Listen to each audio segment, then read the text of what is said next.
I agree. All the genocides that Christianity has caused. No. Not all the genocides of Christianity. Give me one. In this thought-provoking debate, Cliffe engages with a college student on the challenging topics of morality, the existence of God, and the foundation of ethical principles. The student questions the necessity of relying on God for moral guidance, advocating for a human-centered approach to ethics, while Cliffe argues for the existence of moral absolutes rooted in a divine creator. So then why do you feel the need to take it to a third party? If we're all born with something in us that can tell us, hey, maybe this isn't good, maybe this isn't bad, why do you then put it on this third party to tell you how to live your life? I feel like we all are capable of looking at each other and saying, I wouldn't want him to treat me like that, I'm not going to treat him like that. Why do you need someone else to come in and tell you how to live? Okay, good. I don't need someone else to come in and tell me how to live. Instead, I need forgiveness for doing what I know is wrong. And second, I need help. I need help to change because I'm one stubborn dude with a lot of bad habits. And what Jesus Christ comes to do is to forgive me for the wrong that I've done and to give me the strength to change. So, again, what does that have to do with my crutch on my moral compass? Oh, that's a totally separate issue. That issue has to do with, like it or not, you got a conscience. If your conscience does not tie you into moral absolutes, your conscience is just a fantasy. But if your conscience ties you into real justice versus injustice, real good versus real evil, then there's got to be some type of God, some type of intelligent mind who creates these values, who gives you a conscience, and you with your conscience can understand the difference between right and wrong, justice and injustice. So God is not a crutch for that question.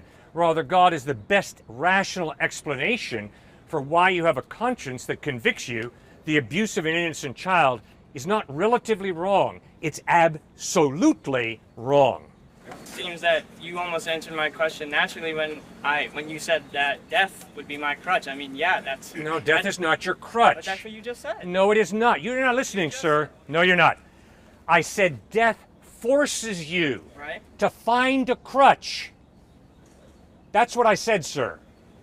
Death is not the crutch. But reality forces you and me to find crutches. Why can't death be the crutch? Because you have no choice about whether you're going to die or not. Exactly. You're going to die. And so now as a thinking human being, you're going to struggle through, good gracious, is there a solution? Is there a way to beat death? Or is death the final story? Well, I mean, I think if you look at it as in, like, we all have limited time here. Yeah. You want to be treated how you want to be. You want to treat other people how you want to be treated. Yeah. I think you can build a very strong moral compass off that idea that you have limited time, and in that time you want to do good things for the people around you. Good, wonderful, bravo. So why do you? But you're going to have the intellectual honesty to acknowledge that the best life that I'm going to build is not the best life. It's just one option, because everything's relative.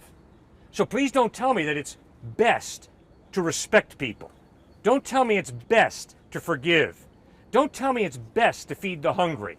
Instead, say, there are many options, and I can choose any one of them. But because there is no God, there is no moral absolute, which means if your definition of best is to be Mother Teresa, bravo. But if my definition of being best is to be Adolf Hitler II, bravo. You're not right, I'm not wrong, I'm not right, you're not wrong. There is no right and wrong, guys. It's all a crapshoot.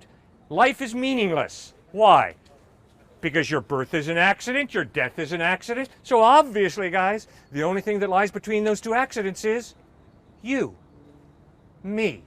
We're accidents. Are you following? Yeah, some. I don't agree, but yeah. Well, what don't you agree with? Because I don't see why. I mean, you're saying exactly what my view is, but then you turn to God at the end. I don't understand why you can't just sit here and say, no, we're all in this together. We all have limited time. We're all trying to have the best experience we can. Yeah. Through that, we can treat the other people around us how we want to be treated. And yeah, you could do that. I would even make the argument that a lot of people who do go through your viewpoint don't do good things to the world. I agree. Let's take a flip through the history book. I agree. All the genocides that Christianity has caused. No. Not all the genocides of Christianity. Give me one.